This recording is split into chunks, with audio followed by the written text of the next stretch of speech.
to SARCTalk. SARC is a nonprofit cancer research organization that develops and manages clinical research trials in pediatric and adult sarcomas. SARCTalk is a podcast to discuss activities of SARC, interview sarcoma research leaders, and review scientific initiatives in the sarcoma field.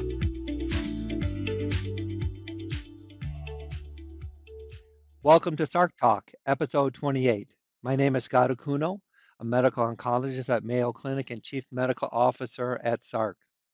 At SARCTalk, we interview interesting people who are connected to sarcoma where we can all share and spread the knowledge about sarcoma. Today, our guest is Dr. John Gross, assistant professor in both pathology and orthopedic surgery at Johns Hopkins. He is also the director of the bone and soft tissue pathology department at Johns Hopkins. Dr. Gross did his BA and MS at Creighton University in Nebraska, as well as his medical school, and he earned his degree there. He did 2 years in general surgery, maybe we'll come back to that, and then he decided he wanted to come back to Creighton and do his anatomical and clinical pathology residency. After that time, he did a bone and soft tissue pathology fellowship at the University of Washington in Seattle. And then he and I did meet when he was at Mayo Clinic, where he did his surgical pathology fellowship. Dr. Gross has an extensive CV in publication, awards, and presentation. He's very much engaged in SARC and the community of sarcoma pathologists. It's my pleasure to have Dr. Gross with us today on SARCTalk. Please welcome Dr. Gross. Thank you. Thanks, John. You know, part of what we want to know is, can you share with our audience a little bit how you got interested in pathology and then how that translated eventually into bone and soft tissue? Because many of us probably don't know too much of why people want to go into pathology.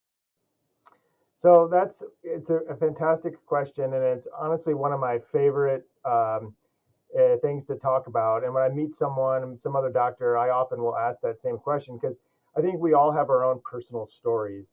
My personal story, I actually wanted to be a rheumatologist, and I had gone to Mayo Clinic as a young child, Rochester, Minnesota, for an autoimmune issue that I had, and met a wonderful rheumatologist at Mayo Clinic, Tom Mason, who took care of me as a pediatric patient.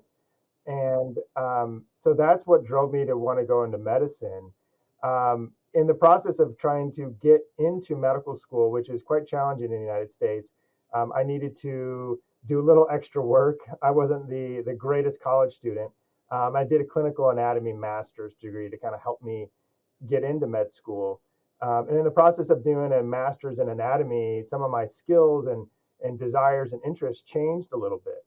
And through medical school, I figured that since I was really strong with anatomy, maybe general surgery would have been a good fit for me. I always sort of envisioned myself, if that makes sense, that I would have a white coat. I'd be, meeting patients, greeting patients. Patients would come back and, hey, Dr. Gross, here's some cookies, et cetera. And that's just sort of what I kind of envisioned.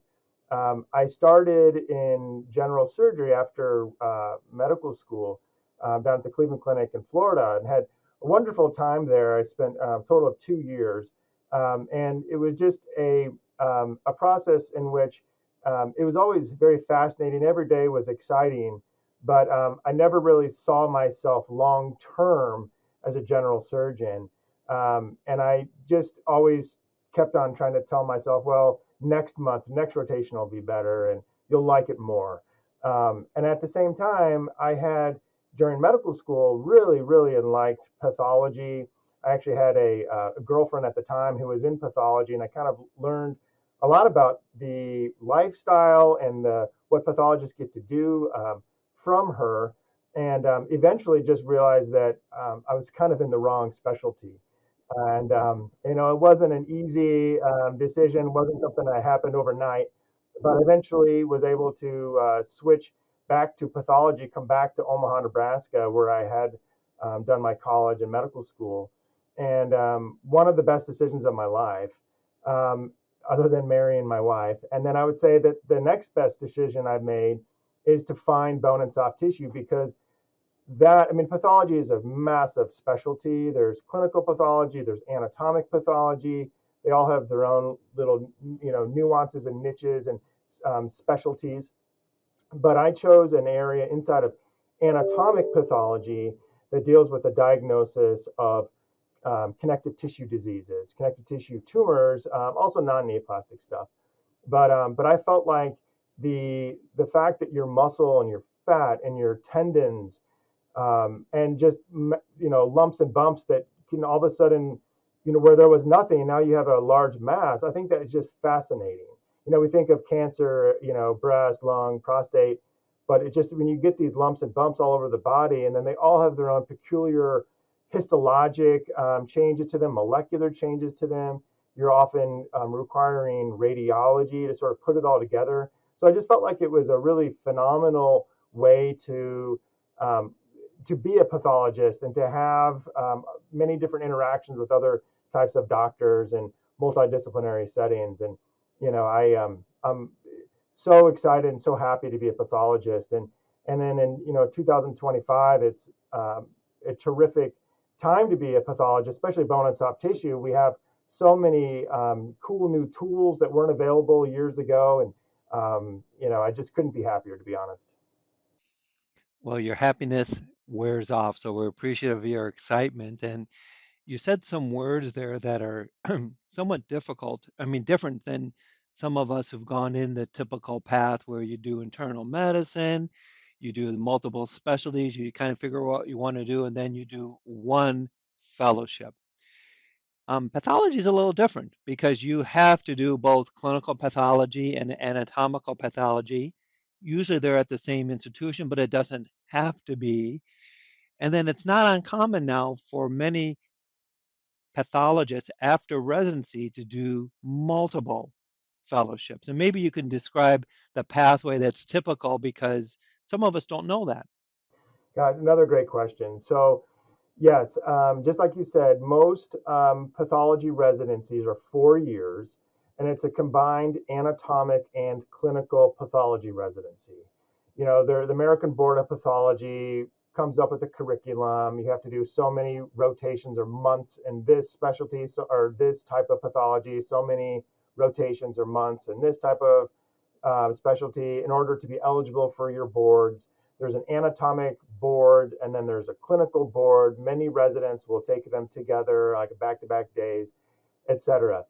And then so that's residency. Then comes the decision about what to do after the residency. Some pathologists go out immediately into practice with their 4 years of training.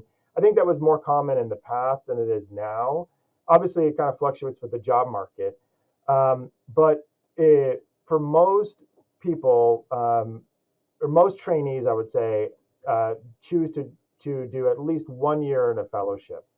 I was very specifically, I found my calling in bone and soft tissue quite early, and I had chosen that's what I wanted to do. I figured, yes, these are rare tumors, but I really, really like them. I'd want to go to a large institution someday. And so I applied for a bone and soft tissue fellowship that ended up being in Seattle, Washington, at the University of Washington.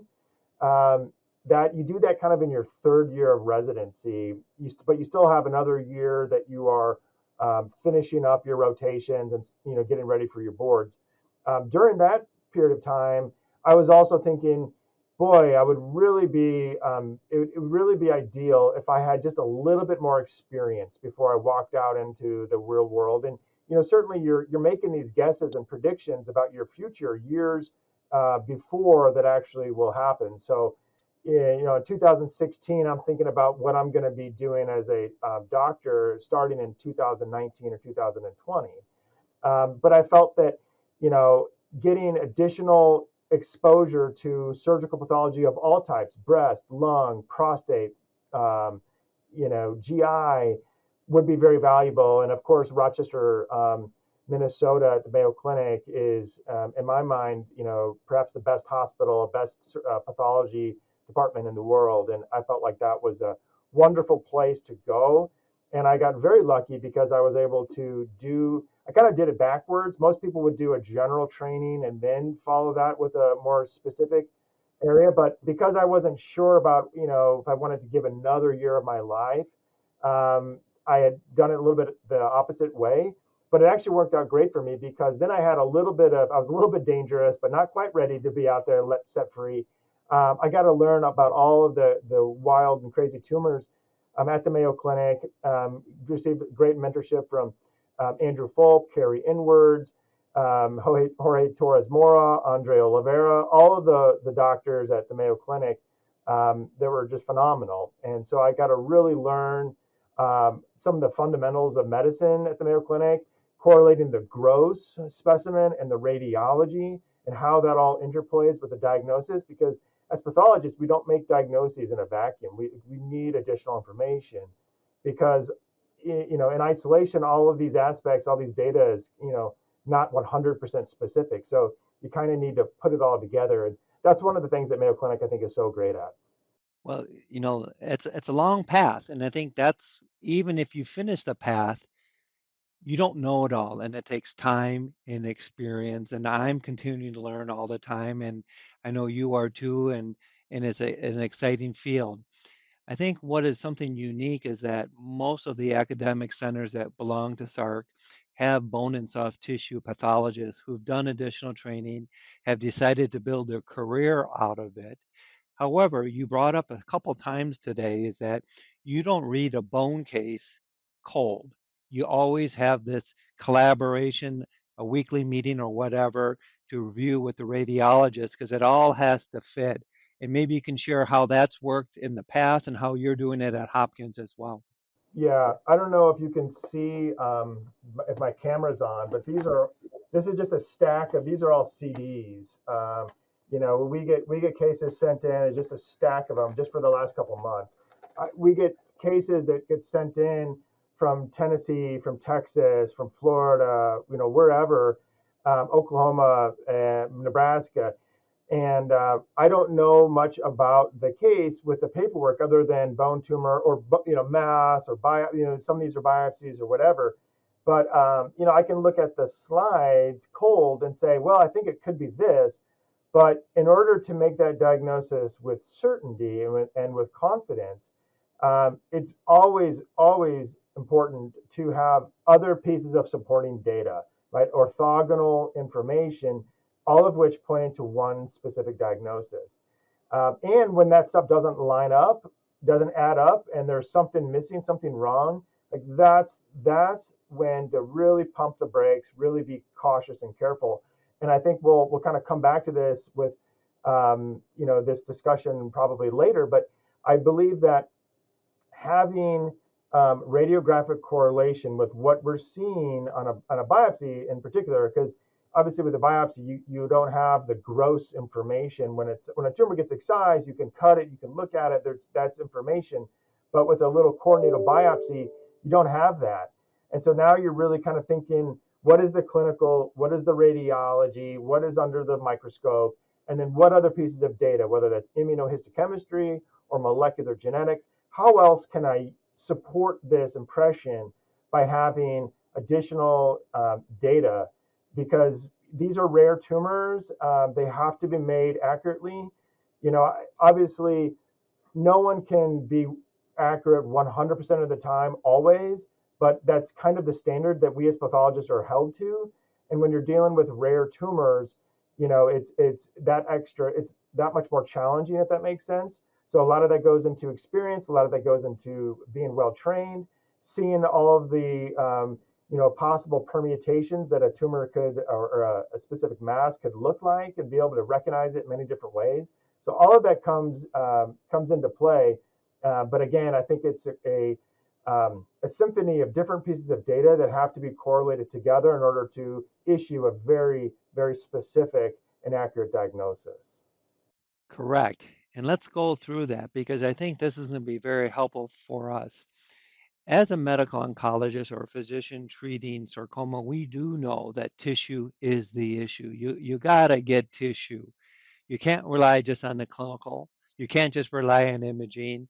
And what I'm hearing is that tissue is not only the issue, it's part of the issue. So with that in mind, we, as you said, want to be right, correct, 100% of the time.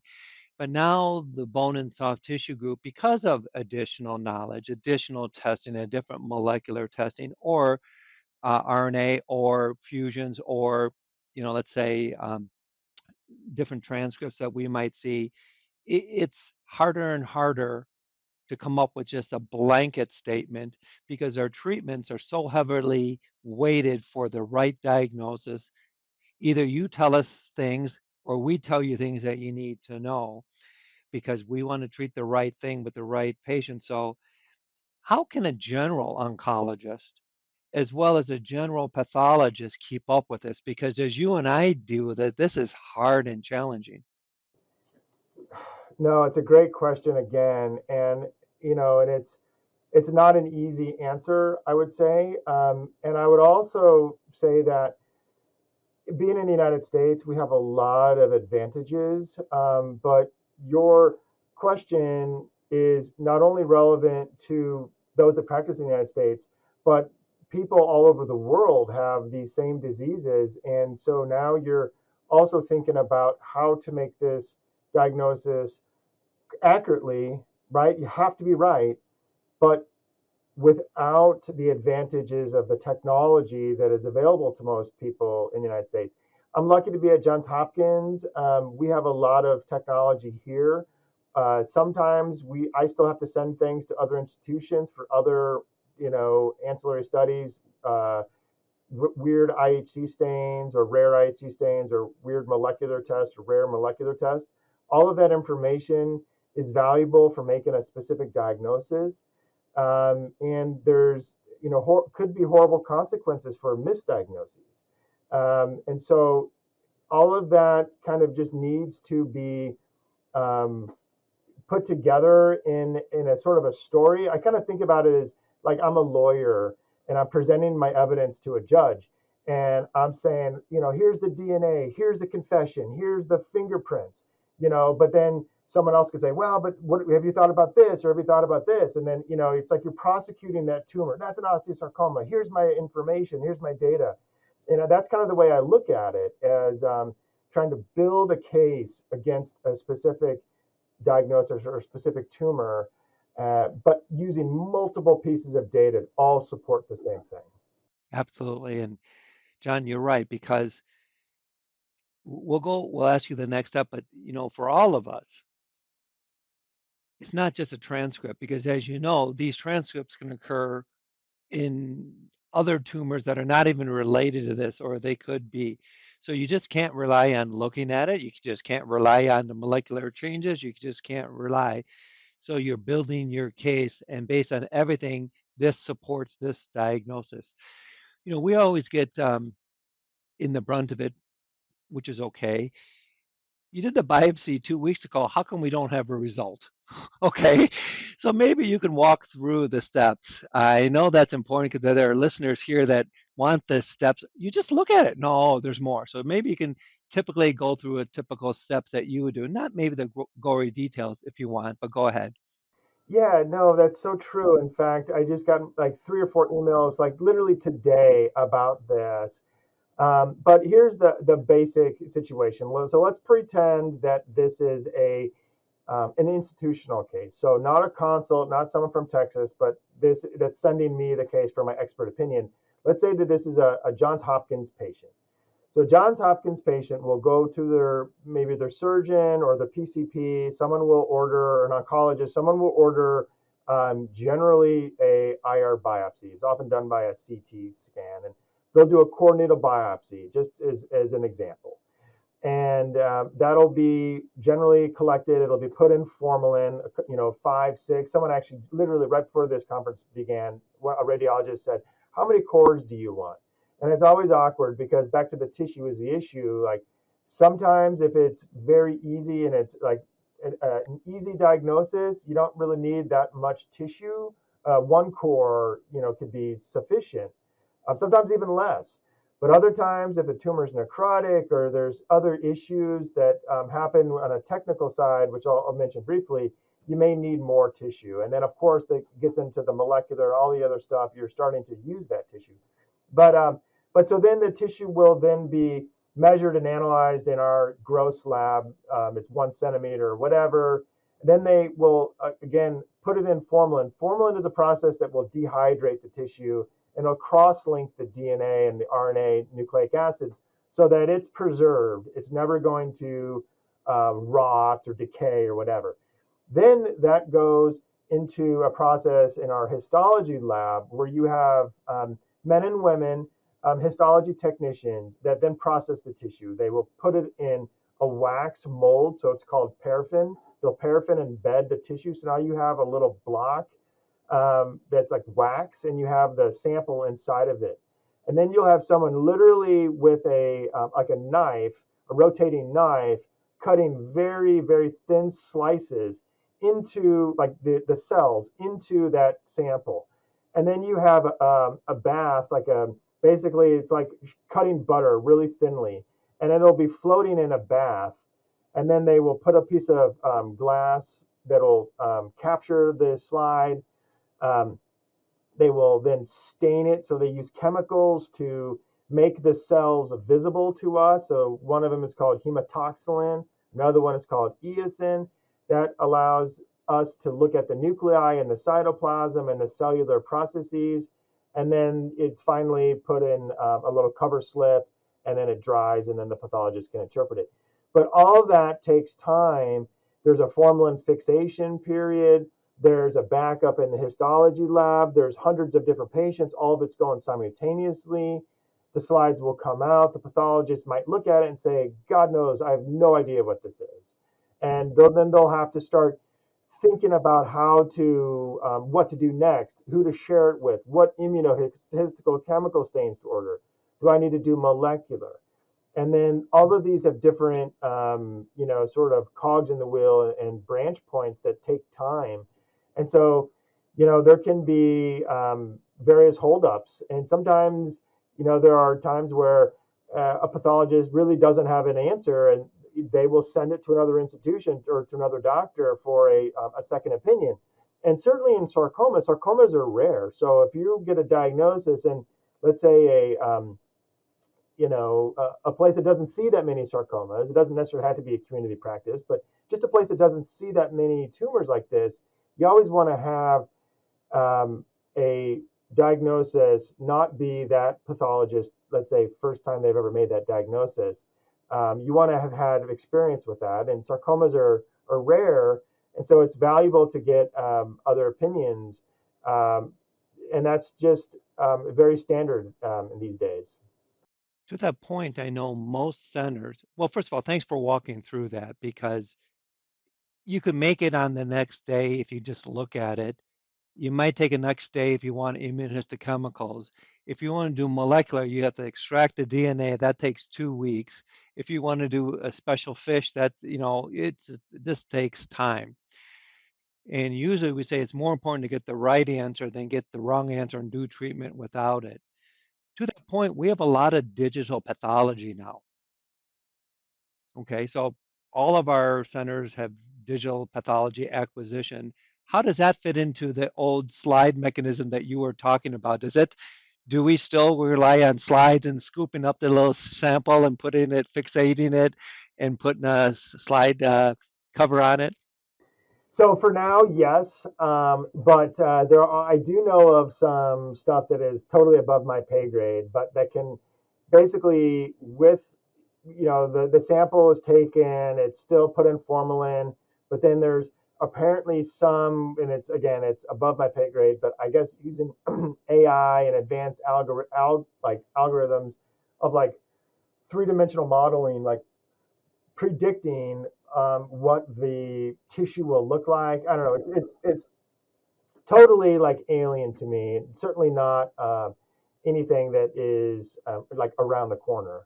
But there, maybe 5-10 years from now, there may be some other technology that is invented and sort of adopted in pathology.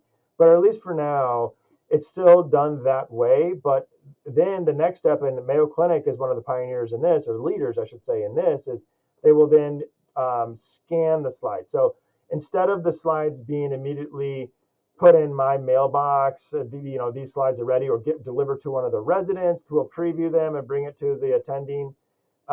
There's a scanning step. So, with big, large scanning machines of pathology, they will then scan the tissue, and then a pathologist can be reviewing the histology from home. It can be anywhere in the world, as long as they have internet access and log in, and they can sign out cases and make diagnoses in their pajamas. But you still have to sort of get to the formalin fixation and H&E slides, at least at some point. But that is certainly helping with efficiency, and certainly it's helpful with sharing cases at Rochester, Minnesota. There can be diagnoses made immediately in the hospital that is linked to Jacksonville or in Phoenix, Arizona. So, that's one example. You can just share it on the cloud or whatever Mayo Clinic has. We do that now. So it's even more freaky because I can actually see the patient's digital slides Wow. in the Epic chart. So Wow. now we're told not to always show the patient, but we can actually, it's all linked. So during tumor conference, we actually have the slides scanned in the Epic chart, so you don't have to go find it. It's actually there already. That's amazing. So it's exciting time, but still we need brain power to look at it and put it all together. You've been doing a lot with SARC lately, and we're excited about the things. I just want to get your idea too that we at SARC also are engaged with patient advocacy groups. And I know you are engaged too with one specific patient advocacy group called I think it's called the Chondrosarcoma Foundation. You're a board member, and maybe I know that's some of your area of interest, but how did you get involved with it, and what lessons have you learned? So that's it's another great question, and it's kind of funny. I was in Rochester, Minnesota, as about to complete my surgical pathology fellowship when I took a phone call from a father who had lost his daughter. Father's name was Jeffrey Kramer, and he lost his daughter Shayna to chondrosarcoma. It was obviously a heartbreaking situation that not too infrequently happens to parents around the world. And he was thinking about ways to honor her and start up a foundation. He came up with the idea of forming the Chondrosarcoma Foundation. And interestingly enough, he was living just a few hours away from Baltimore, where I was going to be moving in a few months. I moved to Baltimore to start. Actually, was at Mayo Clinic during COVID, that COVID year.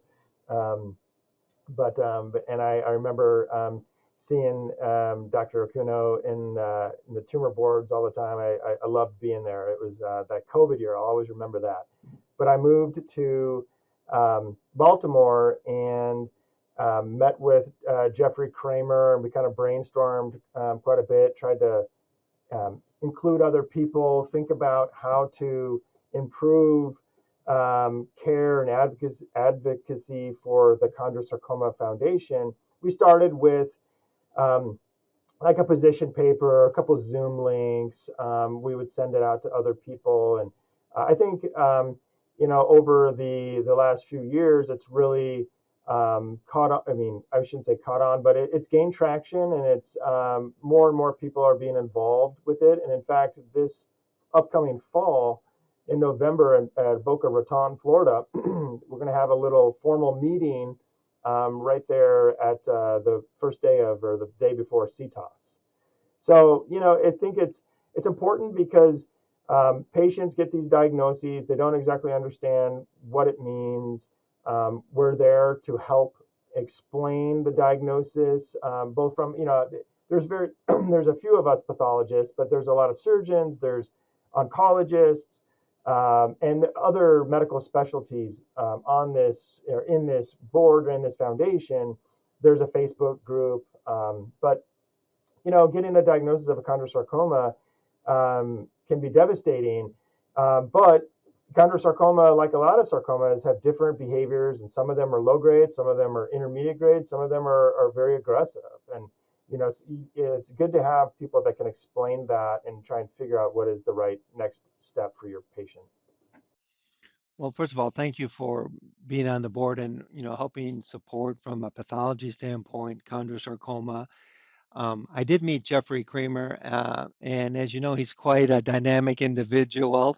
He does videographers for, I think, the Senate or Congress or something like that, and he lays it out. So he's really understanding that, and we look forward to a very, I'd say, silent disease until this more this notoriety and or the foundation is key.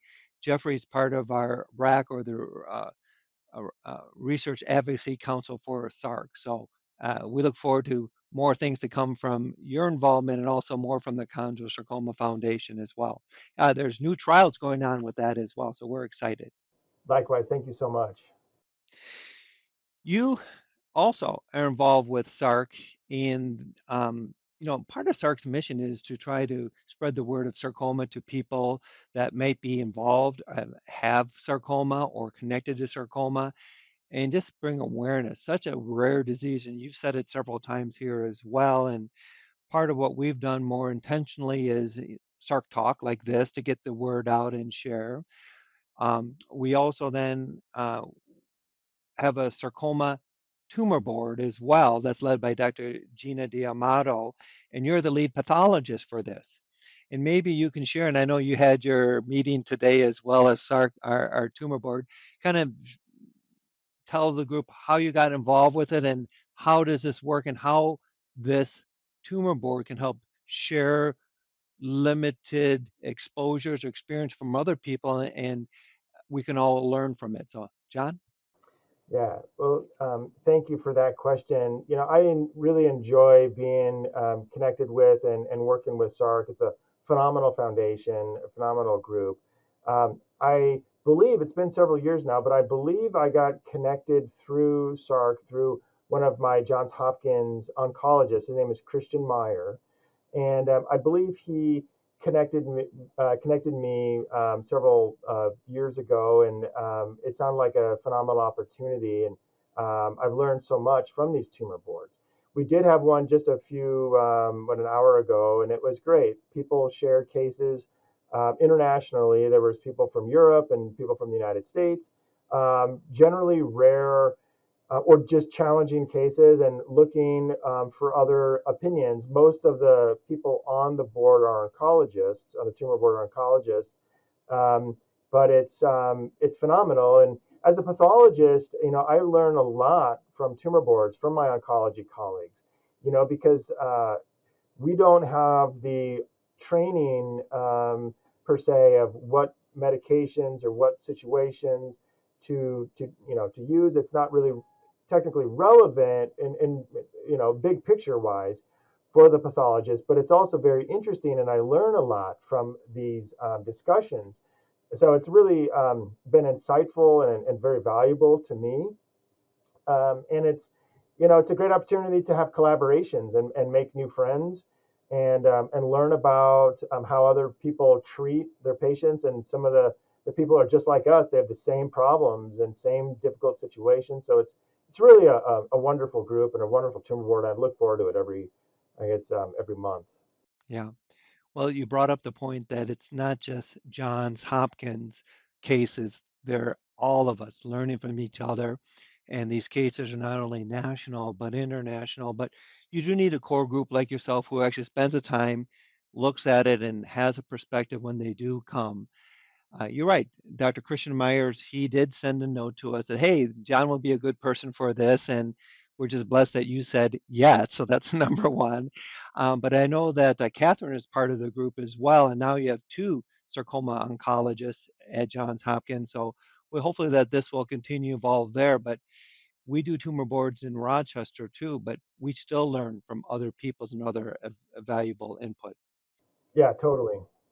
So those that are listening, if you have cases, Lindsay, who is the person on the call with us here today, our executive producer, as we call her today, along with others, but she helps support this. So if you have cases, check out our website, and then we'll present cases, and it's a great opportunity. You've been so valuable that you've also been tapped with Dr. Conrad to do an additional project. And this is a project that you and him are working towards, and it's a pathology diagnosis. And maybe you can share with our group kind of what this is and why we think it's the timing's right to do this pathology diagnosis project. I might not exact get the right words through, but you know what I'm asking. Yeah. No, absolutely. So this honestly is, to me, the way I look at this is could be potentially one of the most impactful projects that that I'm involved with in my career. Um, so let me put it like this. It's a project focused on the sarcoma diagnosis called undifferentiated pleomorphic sarcoma. I know that those are, you know, probably foreign language to many people, but it's called UPS, undifferentiated pleomorphic sarcoma, and it's a diagnosis that was introduced about 25 or 30 years ago. The old terminology was something called malignant fibrous histiocytoma, MFH. But several editions of the World Health Organization, WHO, has suggested, or the new term is called undifferentiated pleomorphic sarcoma. Now, a little bit of background is that as pathologists, the normal workflow is you see a biopsy or whatever, let's say a surgical excision, whatever it is, and you do your immunohistochemical stains. So you do things to think about melanoma. You order stains to think about smooth muscle or skeletal muscle differentiation, right? Leiomyosarcoma or rhabdomyosarcoma. You do some stains to maybe think about a carcinoma, right? A keratin. And so, there's generally a panel, about 5 immunohistochemical stains that are very common for most soft tissue tumors. Not all, but most soft tissue tumors. And what pathologists have been doing and kind of teaching each other through lectures and through papers and presentations is that if a tumor is negative, meaning it doesn't have any expression or staining for any of these markers, well, then it's undifferentiated. So it's an undifferentiated pleomorphic sarcoma. So that's the diagnosis of exclusion. About 5 to 6 years ago, we started realizing that sneaky melanomas can really mimic a sarcoma, and they can lose expression of some of the immunohistochemical markers that we as pathologists would always rely upon to make the diagnosis of a melanoma. So you get a mass that comes in and gets biopsied, and it's negative for all the normal immunohistochemical stains. Well, then the knee-jerk reaction is to just say, well, that's an undifferentiated pleomorphic sarcoma. But in reality, that's actually a melanoma. And it's a melanoma that is progressing. The term is dedifferentiated, or sometimes undifferentiated. Another term is transdifferentiation. They all mean slightly different things. That's not so important. But basically, it's a melanoma that does not stain by IHC, immunohistochemistry, like most melanomas would. And so the big problem is that, maybe 10, 15 years ago, if a diagnosis was made that was really a melanoma, but it was called a sarcoma, that may not have been a huge medical mistake. But, and Scott can actually help me understand this a little bit better. But I would say that now, with the advent of immunotherapy, with the advent of some of the targeted treatments for melanoma, which is really vastly different than a sarcoma, it could potentially be viewed as a severe and or significant medical mistake as a pathologist. Obviously, you don't mean to, with the best intentions, with what we have been training each other for, but it's not the right answer. And that's kind of the basic of this. Carcinomas can do the same thing. So I mentioned keratin a few minutes ago. Sometimes tissue that looks to us like possibly a sarcoma, pleomorphic, clearly malignant under the microscope, but it has no keratin expression, no immunohistochemical expression that we generally rely upon for carcinomas, but it's still a carcinoma. And so that's been kind of a very difficult thing and kind of a new way of looking at some of these tumors that were probably in the past misclassified.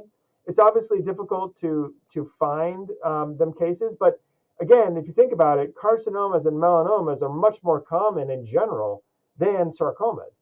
And so we, as a kind of a SARC group, have put together a team to try and dismantle the terminology of undifferentiated pleomorphic sarcoma, and we can pull out in the greater cohort of tumors that we generally would call a UPS, and see how many of those are actually carcinomas, how many of those are actually melanomas, and how many of those are actually different sarcoma subtypes.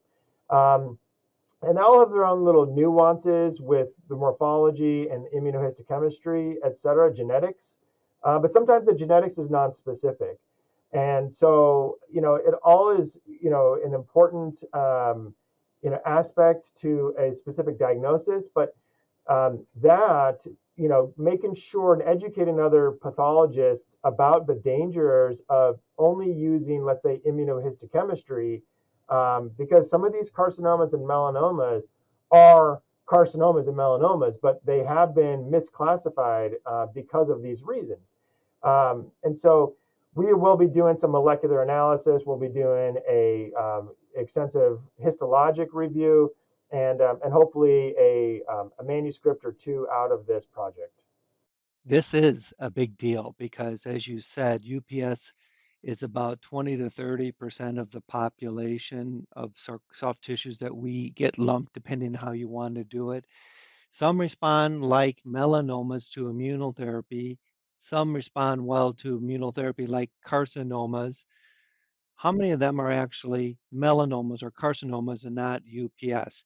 So you said this could be a practice changing. I'm excited to hear future follow-ups of the project and where it goes, and what was historically called UPS with more testing might actually find aberrant expression of a carcinoma or melanoma. Exciting. Exactly. This won't happen overnight, so it takes some time, so the team will continue to work on it. However, I want to consider, kind of as we think about treatments and the role of specialists in our field here. There's a lot of push for AI to understand, and I think AI can't replace radiology, can't replace oncology, can't replace a surgeon, but can it replace a pathologist? So I don't think so, but I'd like to hear kind of your thoughts of where do you see the role of pathology in bone and soft tissue specifically in the next 5 years, and what role will they have? Yeah, so it's another great question. I think that the spectrum of human diseases is so varied that I don't see AI replacing a pathologist.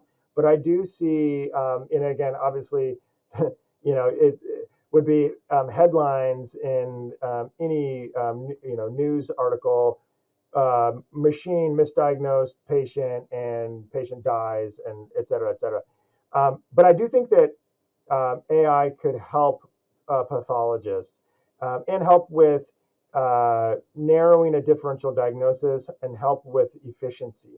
Actually, one of the skills that I learned at the Mayo Clinic in my surgical pathology fellowship, going back to what we were talking about earlier, is that many tumors have a very specific fresh cut growth appearance. So when we be doing, surgical pathology in the at Mayo Clinic, St. Mary's, or trying to think of the other hospital. Methodist. Methodist, yeah. The sink. You have to call it the Yes, sink. the sink. Yeah. It's a phenomenal experience, and I wouldn't be who I am if I hadn't been there in Mayo Clinic, to be honest. But we'd get these masses and you cut them, and you'd be able to see the histology immediately. Then you could go back to that specimen and you could really learn and pick up on some of these patterns. And so certain fresh cut sections of soft tissue tumors as well as other tumors, but I'm mostly just focused on soft tissue, whether it's a chordoma, chondrosarcoma, etc. They have very specific appearances. You just have to know what you're looking at. It's all pattern recognition. So if AI, for instance, can recognize a Japanese maple versus a Eastern redbud by taking a picture of a tree, I bet you AI could be very close or get you a narrow, tight differential diagnosis and tell you that that's intramuscular myxoma, and that's not a low-grade fibromyxoid sarcoma, which is one that's completely benign and one that is malignant. But under the microscope, it can be very confusing, and then immunohistochemistry can be confusing. Of course, the radiology is also different. But I think that having AI as a tool could be very valuable for pathologists, both from a efficiency perspective and also helping in narrow differential diagnosis.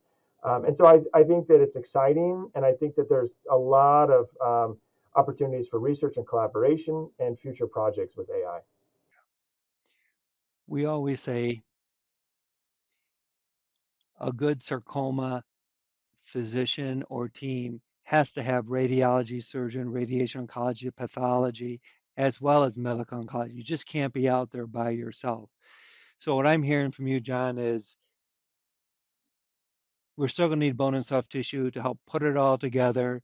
Some of the tools might get us closer quicker, and it might solve the ties that we might have in time, but we'll wait and see on that. So as we end here, there are some messages that we want to make sure people hear as they listen to us talk here. And if you had one message to patients about pathology and sarcoma, what would that one message be? Yeah, so I would just say to the listeners that to just be skeptical, and it's okay to be skeptical. If a diagnosis doesn't really make sense, to not be afraid to ask for a second opinion. Going back to the concept about these undifferentiated, nasty melanomas misclassified as sarcomas, is that tumor in the axillary lymph node basin? Is that tumor in the inguinal region, right? Is this a sarcoma that is diagnosed inside of the lung cavity? Is this a sarcoma that is diagnosed in a visceral organ? Sarcomas can occur anywhere, but you want to be skeptical if something just doesn't really make sense, both from an oncologist perspective about the diagnosis as well as from a patient's perspective. And don't be afraid, don't be ashamed. It's honestly, it's common practice. My cases get re-reviewed at other institutions, and I re-review other people's cases as well. Really, all of us, anyone that's a good doctor, just really wants to have the best diagnosis and the best therapy for the patient. So there shouldn't be any like bad feelings about asking your doctor to send the case to another institution for another opinion, because sarcomas are very rare and they're challenging. And sometimes it's difficult. There's limited information that's available to the doctor at the time, but there are different tools that can help tease out the mimics. And you just really want to, in general, be skeptical, but also, once that diagnosis is confirmed or is made, it's important to move on to the next step. And I think that one other thing is that even with the best pathologists out there, sometimes experts don't agree.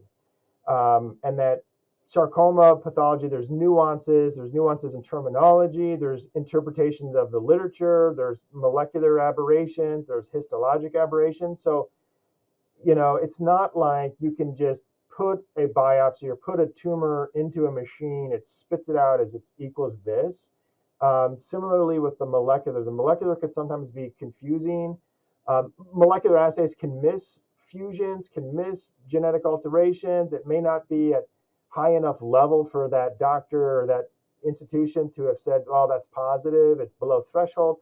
There's all these issues that come into play for a pathologist in order to be able to issue a specific diagnosis, and that just being patient and being understanding about some of the difficulties that we encounter.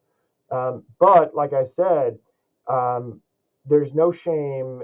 In fact, I think you would be an advocate for yourself to get another opinion from another person who has experience and expertise in bone and soft tissue pathology. Excellent. We've heard from many of our previous guests that the sarcoma community is very collaborative, and we all want the best for the patient. So it's always great to seek out a different opinions or confirming opinions as well. So we do appreciate that. John, any final comments, Dr. Gross, on kind of what you've been doing here and what we've been discussing? Because I know there's a lot to unpack that you've said. I have to be more kinder, gentler to our bone and soft tissue pathologists and give them time. And what you shared with me is something key now, that if it smells and looks like a lung cancer and it comes out sarcoma, it still might be lung cancer. It's okay to ask the question again. So very good. John, anything else? No, I would just say that there was a case not too long ago that just like that came in as a chest wall mass. It was 8 centimeters. Those are generally, sarcomas are generally large. And under the microscope, it looked pleomorphic. It looked like an undifferentiated pleomorphic sarcoma. All the immunohistochemical stains were all negative. It was a core needle biopsy, and we signed it out as descriptive. It was a consult from another hospital, another state. And sure enough, another week went by, and I got a new biopsy, still called chest wall mass, 8 centimeters. It was one time I would say that I deviated from my protocol. I think of myself as like a pilot doing everything the same way every time. So it's just my routine, and I don't have to even think about it. I came in on the weekend. I saw this case. It was a new biopsy of the same mass. It looked identical. And for some reason, the second time around, I just called it an undifferentiated pleomorphic sarcoma. Didn't stain for anything. It looked like that. But I was nervous that maybe I was missing a melanoma, a undifferentiated or dedifferentiated melanoma. So I ordered our DNA NGS panel. And I will often do that as an addendum. So at least I get the case signed out, but at least if there's any information that comes back that is different or would make me rethink my diagnosis, I'm the first one that gets that information. I can quickly address that information. I can call the pathologist or call the oncologist, and we can have a discussion. Well, this particular case came back, and it had a smoking signature. So our DNA damage had a smoking signature. So molecular genetics at our hospital and many other places can tell you if there's a tumor is related to UV light, UV damage, smoking, and there are other signatures out there that are kind of relatively seen or relatively common in certain tumors. And so I contacted the molecular pathologist and said, well, it certainly sounds like this is probably more of a sarcomatoid carcinoma or undifferentiated carcinoma. And the molecular pathologist told me, I can't tell you that. I can just tell you that it's related to smoking. So, of course, it was a undifferentiated carcinoma that I had misclassified as a undifferentiated pleomorphic sarcoma. Of course, I dug into the patient's chart a little bit more, and it was actually intrathoracic. It was 8 centimeter chest wall, kind of pleural based mass rather than just chest wall as a soft tissue thing. But it was a great learning case for me. I spoke to the oncologist and the pathologist and amended my report and issued a revised diagnosis of an undifferentiated carcinoma, sarcomatoid carcinoma. And I had in my pocket the evidence of it being related to smoking. And again, that's what I'm trying to say is that be very skeptical about your diagnosis, especially if it doesn't really make sense. A sarcoma and a visceral organ, they happen, but just be an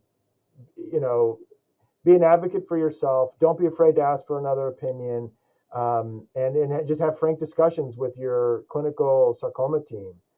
because that's, again, what we really want is the right care for every patient. What we want is the spirit that you have as a pathologist, willing to make changes, get additional information, and get the right diagnosis. So thank you. Thank you for sharing because it is a challenge. They're not all that easy. And the more information you have, you're building your case. So that's perfect. Well, Dr. Gross, thank you for your time and dedication to sarcoma pathology. Thank you for supportive patient advocacy from the Chondrosarcoma Foundation. And we really appreciate your engagement with SARC and not only the tumor board, but looking forward to your involvement with the research project to really unpack how much of the UPS are really UPSs. And for those that are listening and want to know more about Dr. Gross, he's available at Johns Hopkins, and we'll put it in our show notes as well. So, and if you have cases that you want, he's more than willing to have your team send cases to him. So I know that. Is that right, John? Oh, that's absolutely true. All So, right. yeah. Well, again, thank you everybody for listening. And if you have any comments, please list them. We do look at them, and we look forward to another SARCTalk episode in the future. Thank you for listening.